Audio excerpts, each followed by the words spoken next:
Salve, salve, turma! Felipe Rocha por aqui. Vamos trazer aqui para vocês a atualização sobre o Bitcoin, na verdade sobre o mercado cripto de uma maneira geral, que a gente já vinha falando há basicamente alguns dias que dificilmente veríamos até provavelmente segunda semana de janeiro, ou seja, a partir ali depois da reunião do Federal Reserve, quando tivemos ali um discurso até um tanto quanto um posicionamento do Federal Reserve a respeito de 2023, dizendo, 2023 existe a possibilidade de ser um ano não tão positivo, não tão otimista, ou seja, trazendo um discurso ali de mais pessimismo para o ano de 2023. Contudo, o primeiro ponto que nós já começamos observando a respeito aí de 2023 é que naturalmente, o comportamento do Federal Reserve será um comportamento mais dovish. O que isso quer dizer? Provavelmente teremos um pouco mais de flexibilização no aumento das taxas de juros. Ou seja, é pouco provável, por exemplo, que no ano de 2023 vejamos um aumento na taxa de juros para impactar a inflação que venha, por exemplo, a superar os 6%. Né? Acho pouquíssimo provável. Lembrando que as taxas de juros hoje norte-americanas estão, vou até abrir aqui o gráfico para vocês, estamos com as taxas chegando aí a 4,5%, né? E é um aumento bem expressivo se a gente considerarmos os últimos anos. Perceba, vou abrir aqui no padrão gráfico dos últimos 5 anos para a gente considerar, ou seja, basicamente ali de 2018, final de 2017 para frente, nós temos aí um padrão onde até o máximo que tínhamos já alcançado era de 2,5%, depois uma queda considerável, trazendo a taxa de juros para 0,25%, e a partir então de março de 2022 começa esse aumento, perceba que é uma subida muito agressiva nas taxas de juros. E se a gente considerar o máximo, né, faz muito tempo, né, que a gente não chega a essa região. A última vez que nós tínhamos chegado a uma região tão alta de taxa de juros foi lá em 2007, quando a gente bateu 4,75 pontos. Então perceba, o mercado, obviamente, quando o Federal Reserve decide subir as taxas de juros de uma forma tão expressiva, acaba não reagindo de uma forma tão otimista. Contudo, existe então uma perspectiva que o comportamento do Federal Reserve seja realmente um comportamento mais dovish. O que isso quer dizer? Que haverá aí um pouco mais de flexibilização do que necessariamente o movimento hawkish, que é quando existe o aumento das taxas de juros, a contenção do dólar para que justamente a inflação seja abatida, seja na verdade que ela possa ser diminuída. Baseado então a partir desses pontos, temos aqui algumas considerações importantes que nós faremos a partir de agora a respeito do Bitcoin. Como a gente já havia falado, particularmente eu não acredito que veremos, por exemplo, o Bitcoin oscilando de uma maneira tão otimista ou tão pessimista pelos próximos 15 dias, né? Agora, principalmente essa última semana do final de 2022 e agora também na primeira semana de 2023, eu particularmente acho pouco provável que isso venha acontecer. Então vamos agora para as nossas considerações a respeito aí do BTC. E por isso a gente vai fazer uma consideração aqui baseado pelos próximos 90 dias, coisas que eu expecto até março desse ano. Antes mesmo de trazermos a minha perspectiva, eu quero começar trazendo aqui para vocês o gráfico do próprio Buy Bitcoin World Wide, né, que traz ali algumas projeções de preço para o Bitcoin, e aí baseado na repetição de ciclos, e aqui são consideradas duas médias móveis. As médias móveis abrir aqui, tá? São duas médias móveis que são consideradas, tá? Média móvel de 200 dias e média móvel de 1.458 dias, para chegarmos baseado nisso e nas repetições de ciclos anteriores, eles trazem aqui uma projeção de preço para o Bitcoin. Baseado então nisso, vamos aqui a alguns pontos, tá? Primeiro, eu vou somente considerar os baseado no Buy Bitcoin Worldwide State, na projeção que eles fazem até julho de 2023, e inclusive já começa a ser uma previsão um tanto quanto mais, digamos que até otimista, tá? Deixa eu só corrigir aqui o ponto de saída para a gente pegar realmente até julho de 2023.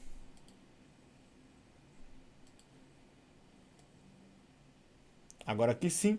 Bom, Estamos aqui, basicamente, mudança de ano, 2022 para 2023, oscilação do BTC, ele conclui aqui com uma mínima até 16.500 dólares para os próximos dias, né? Seria a mínima que iríamos alcançar. A partir disso, ele inclusive já começa a escalar de uma forma até interessante, com o Bitcoin voltando a preços próximos dos 20 mil dólares ali para o começo do ano, nos primeiros 20 dias aí.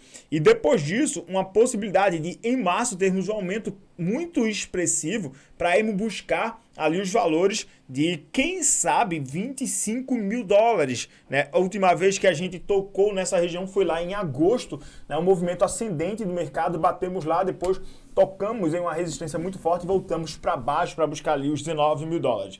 E ali a projeção que eles fazem é do Bitcoin chegando ali até 62 mil dólares até 24 de maio do ano que vem, óbvio, né, 2023, 24 de maio, o Bitcoin estaria chegando ali a 63 mil dólares. Primeiro, eu já começo perguntando, você acha que isso é possível? Sendo muito sincero, cara, se isso acontecer aqui, veremos principalmente as altcoins decolando de uma forma absurdamente expressiva. Contudo, pontos que eu começo a considerar é que não sei se a economia global estará tão favorável para isso, baseado em dois fatores muito importantes que eu começo a adotar, a perceber, na verdade, a partir de agora. O primeiro é a própria economia global como um todo. Por quê? Cara, a economia, principalmente a europeia, não chegou, digamos que, talvez ao seu ápice. Na verdade, não seria nem seu ápice, né? O seu fundo verdadeiro. A gente não sabe o que esperar da China a respeito de economia e também dessa política de Covid-0. Então, é um ponto importante para a gente considerar. Por quê?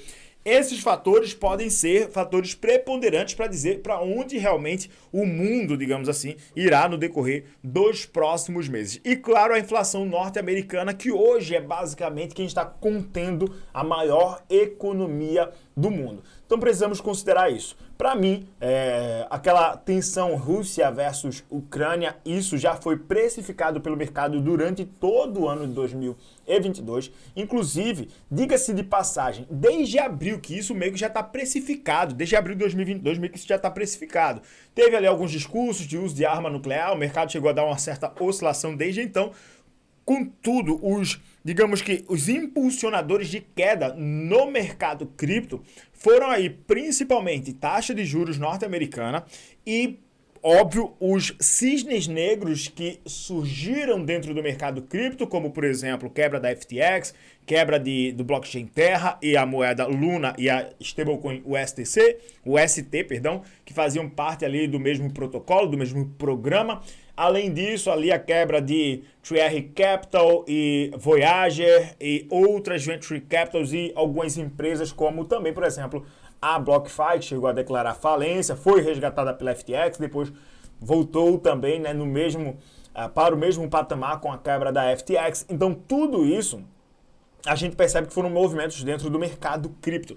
Ou seja, não foram movimentos que, abre aspas, estavam de fora ou correlacionados com o mundo lá fora. Agora, lógico, para a gente ter mais exposição de liquidez, ou seja, entrada de capital dentro do mercado cripto, a gente precisa considerar a economia macro, porque isso vai sugerir um pouco mais de exposição do investidor ao risco. Isso porque não é tão interessante quando a recompensa na renda fixa está tão alta como, por exemplo, é o caso atual sobre o dólar, não recompensa você se expor tanto ao risco quando você tem a recompensa em renda fixa, abre aspas, muito mais interessante. Então, baseado nisso, a gente acaba criando essa expectativa de que é muito difícil, por exemplo, o mercado cripto hoje, diga-se passagem, o Bitcoin ir ali buscar 62 mil dólares. Isso porque o Bitcoin precisaria ali estar se aproximando, na verdade, passando ali de 1 trilhão de dólares. O mercado cripto hoje, né, de acordo aqui com dados do CoinMarketCap, está girando ali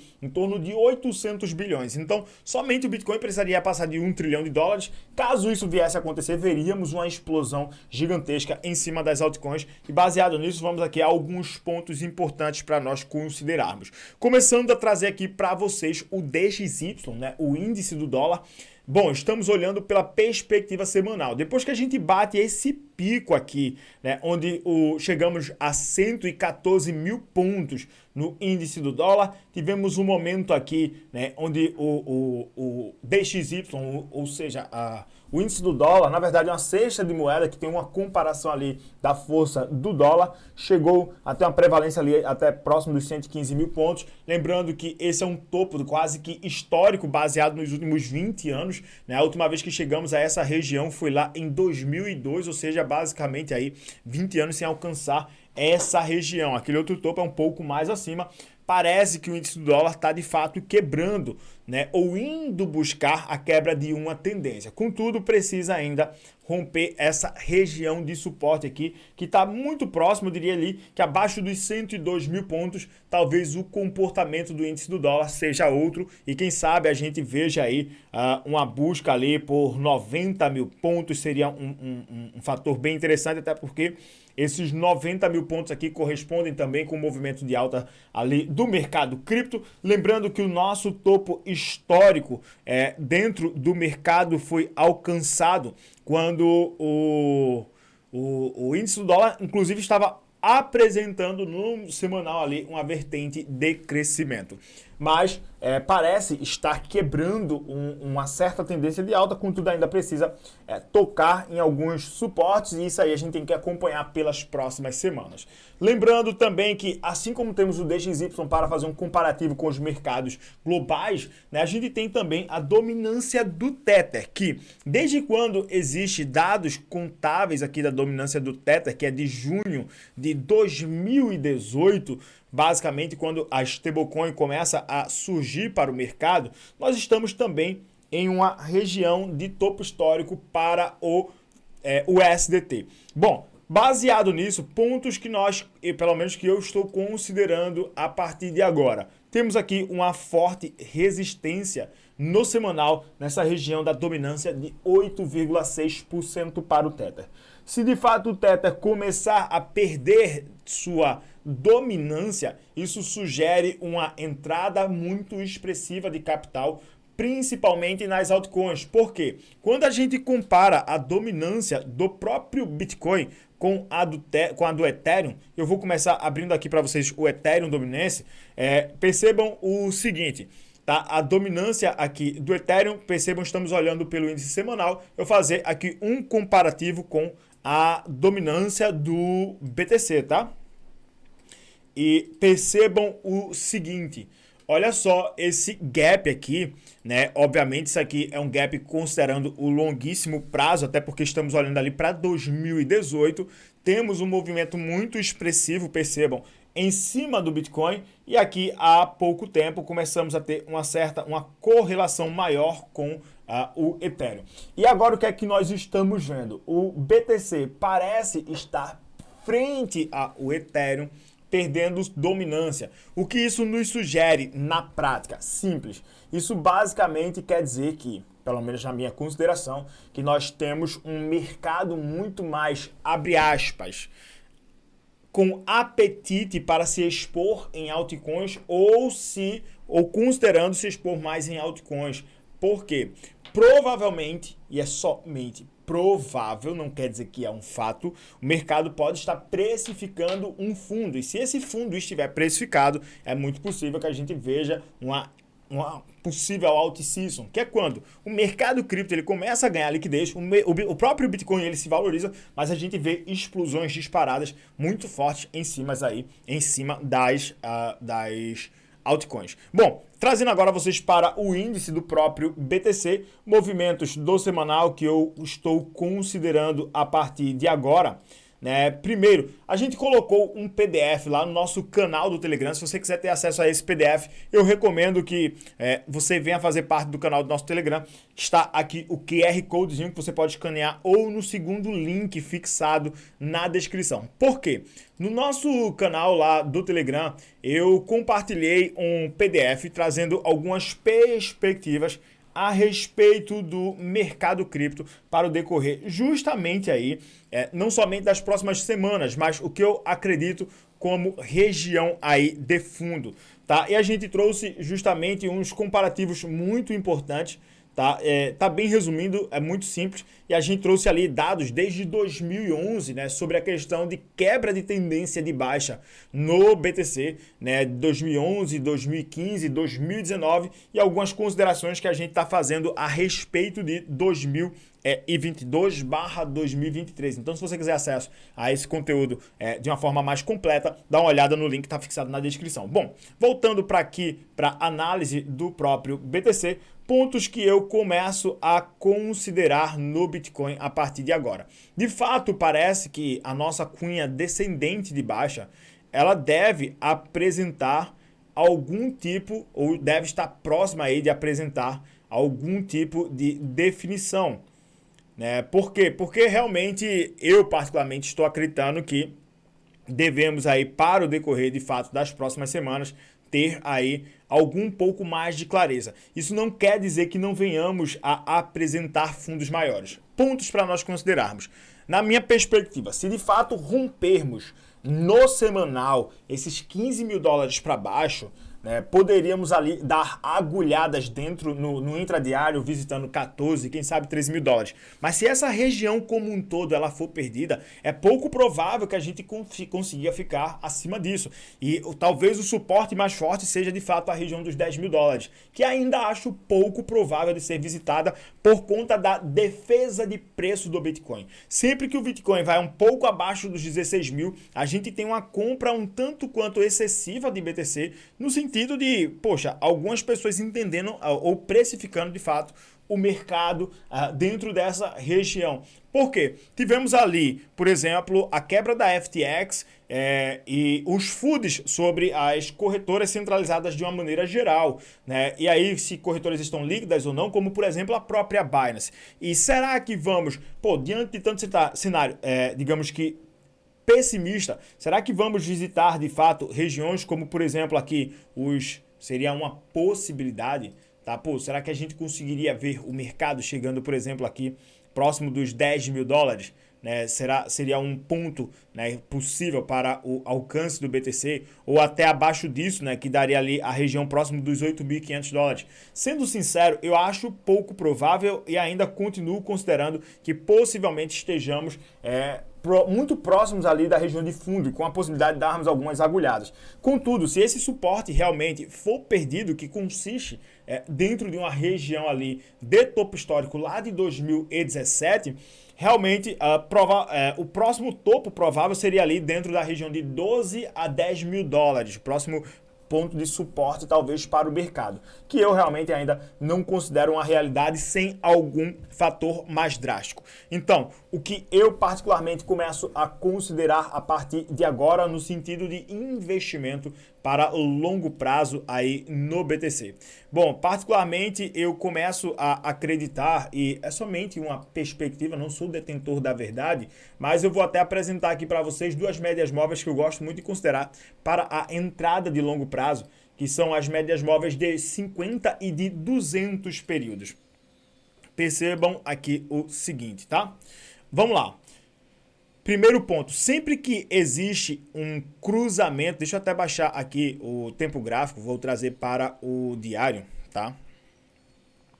Sempre que existe um cruzamento das médias móveis de 50 e de 20 períodos, a depender de como acontece esse cruzamento, ela sugere ali pontos de alta ou pontos de baixa. Linha branca é a média móvel de 200, linha rosa é a média móvel de 50 períodos. Perceba o seguinte, linha de 50 períodos acima da linha de 200 períodos, tá? A gente tem uma tendência, um viés de alta ali sendo constatado. Olha só, cruzamento aqui, média móvel de 50 períodos supera a de 20 períodos, temos então ali uma ascensão no mercado. E perceba, esse movimento aqui, né, desde o cruzamento, somente do cruzamento até a região de topo, eu vou considerar esse topo aqui, 707% de valorização do Bitcoin. Quem decidiu manter um pouco mais poderia ter pego ali 765% de valorização sobre o BTC, tá? Contudo, quando houve o cruzamento das médias móveis de 50 e de 20 períodos, a gente já trouxe isso aqui, dia 10 de janeiro, houve esse cruzamento que a gente chama de cruz de morte, tá? O Bitcoin chegou também trazendo, óbvio, uma desvalorização, tanto quanto expressiva, e desde esse cruzamento, nós temos até o ponto atual aí do BTC, uma realização de 65%. Se a gente considerar, óbvio, o topo histórico, já vamos realizando aí uma média de 70% e quase 77%. Né? Se a gente considerar também o fundo do Bitcoin, a gente daria ali aproximadamente 77% e meio de desvalorização no preço do BTC. A partir de agora, eu particularmente acredito que, primeiro ponto a se considerar, existirá uma estabilização agora para que futuramente, percebam que essas duas médias ainda estão muito distantes, ou seja, baseado nessas médias aqui, não se indica ainda um padrão de reversão. Contudo, a acentuação seja de alta, nesse caso de alta que não teríamos mesmo, mas a acentuação da queda, ela parece agora estar buscando uma estabilização e eu acredito que teremos um movimento naturalmente dessas duas médias móveis, a de 50 estabilizando e a de 200 períodos vindo buscar abaixo da de 50 no decorrer dos próximos meses, mas é uma perspectiva aí que eu já teria para um prazo muito mais alto. Então, eu particularmente acredito que agora estamos em uma excelente região de compra para o BTC, apesar das possibilidades de abrirmos fundos ainda maiores no decorrer das próximas semanas, mas para mim já estamos em um ponto muito ideal para posicionamento caso você ainda esteja dolarizado para Bitcoin. Tá lembrando que isso aqui é somente a minha perspectiva antes de tomar qualquer consideração. Você precisa fazer o seu próprio estudo, afinal de contas, é o seu dinheiro que está em jogo. Outro ponto, ainda não considero abrir posições para altcoins. Para isso, eu preciso, no meu entender, né, encontrar a região de fundo no BTC. A partir de então, turma, já trouxe isso aqui algumas vezes e vou voltar a repetir isso. Se posicionar agora em altcoins é um risco muito alto, principalmente se for altcoins que tem aquele market cap muito baixo, né? Por quê? É muito provável, e isso é somente uma probabilidade, que vejamos mergulhos ainda maiores do mercado, é muito provável, só que independente dos mergulhos que nós podemos enxergar dentro dos mercados, existem a possibilidade dessas altcoins aí, ou de várias altcoins não voltarem a performar de jeito nenhum. E quando a gente diz voltar a performar, é desse ativo valorizar o ponto de, por exemplo, bater o seu próprio topo histórico, ou realmente o projeto ficar literalmente acabado, no sentido de não funcionar mais para nada. Por isso, às vezes é melhor perder uma alta de 100%, 200% e se posicionar com segurança e pegar um surf de 1.000%, 2.000%, 3.000% em cima de uma altcoin e, perder 200% de alta, mas pegar 3.000% de valorização com segurança é muito melhor do que você pegar ou tentar buscar 3.200% e se posicionar num ativo que vai somente derreter ou que não vai render nada. Então perceba que isso aí é muito importante para ser um precursor aí, basicamente, da forma como você vai se posicionar. Tá bom? Então fica aí a nossa consideração, né? Uma consideração muito mais trazendo a perspectiva do BTC para longo prazo, né? Essa região aí de 16.800, 17.000, 16.000 até 15.500 é a região que nós poderemos oscilar aí dentro dos próximos dias. E a menos que percamos esse suporte, né, majoritário, né, que é $16.460, é muito provável que continuemos oscilando dentro dessa região, sempre abaixo ali dos $17.400 e um pouco acima aí dos $16.000, tá bom? Então fiquem atentos a isso. Durante esses próximos 15 dias devemos minguar por essas águas, tá bom? Forte abraço. Se ficou qualquer dúvida, vem pro nosso canal do Telegram, que fica muito mais fácil de tirar as suas dúvidas. Tamo junto, é só o começo e vou ficando por aqui.